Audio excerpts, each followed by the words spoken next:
The Gospel according to Mark chapter 5. They went across the lake to the region of the Gergesenes. Then Jesus got out of the boat. A man with an evil spirit came from the tombs to meet him.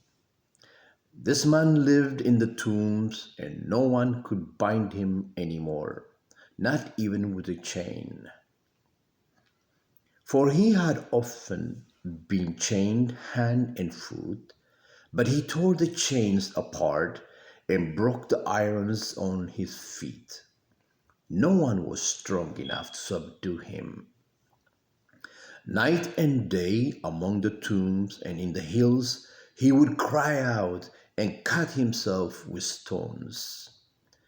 When he saw Jesus from a distance, he ran and fell on his knees in front of him.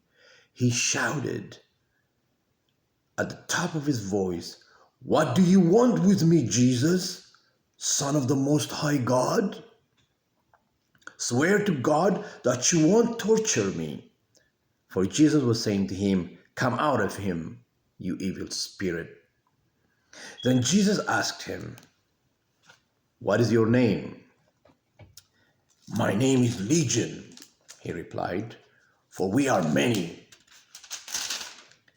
And he begged Jesus again and again not to send them out of the area.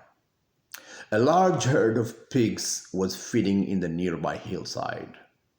The demons begged Jesus, "Send us among the pigs, allow us to go into them." He gave them permission, and the evil spirits came out and went into the pigs. The herd, about 2,000 in number, rushed down the steep bank into the lake and were all drowned. Those tending the pigs ran off and reported this in the town and countryside, and the people went out to see what had happened. When they came to Jesus, they saw the man who had been possessed by the legion of demons sitting there, dressed and in his right mind. And they were afraid. Those who had seen it told the people what had happened to the demon-possessed man and told about the pigs as well. Then the people began to plead with Jesus to leave their region. As Jesus was getting into the boat, the man who had been demon-possessed begged to go with him. Jesus did not let him, but said, "Go home to your family and to your people and tell them what God has done for you and how he has had mercy on you." So the man went away and began to tell in the Decapolis how much Jesus had done for him, and all the people were amazed. When Jesus had again crossed over by boat to the other side of the lake, a large crowd gathered around him. While he was by the lake, one of the synagogue rulers, named Jairus, came there. Seeing Jesus, he fell at his feet and pleaded earnestly with him, "My little daughter is dying. Please come and put your hands on her so that she will be healed and live." So Jesus went with him. A large crowd followed and pressed around him, and a woman was there who had been subject to bleeding for 12 years. She had suffered a great deal under the care of many doctors and had spent all the money she had. Yet instead of getting better, she grew worse. When she heard about Jesus, she came up behind him in the crowd and touched his cloak because she thought, "If I just touch his clothes, I will be healed." Immediately, her bleeding stopped, and she felt in her body that she was freed from her suffering. At once, Jesus realized that power had gone out from him.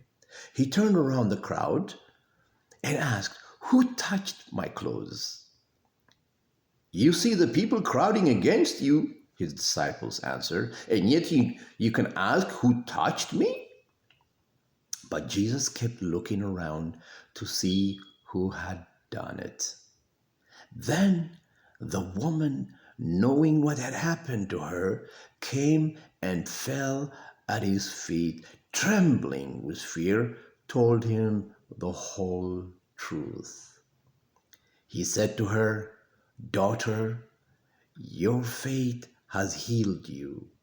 Go in peace and be free from your suffering." While Jesus was still speaking, some men came from the house of Jairus, the synagogue ruler. "Your daughter is dead," they said. "Why bother the teacher anymore?"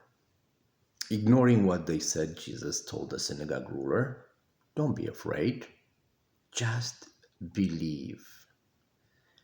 He did not let anyone follow him except Peter, James, and John, the brother of James. When they came to the home of the synagogue ruler, Jesus saw a commotion with people crying and wailing loudly. He went in and said to them, "Why all this commotion and wailing? This child is not dead, but asleep." But they laughed at him. After he put them all out, he took the child's father and mother and the disciples who were with him and went in where the child was. He took her by the hand and said to her, "Talita kumi," which means, "Little girl, I say to you, get up." Immediately, the girl stood up and walked around. She was 12 years old. At this, they were completely astonished. He gave strict orders not to let anyone know about this and told them to give her something to eat.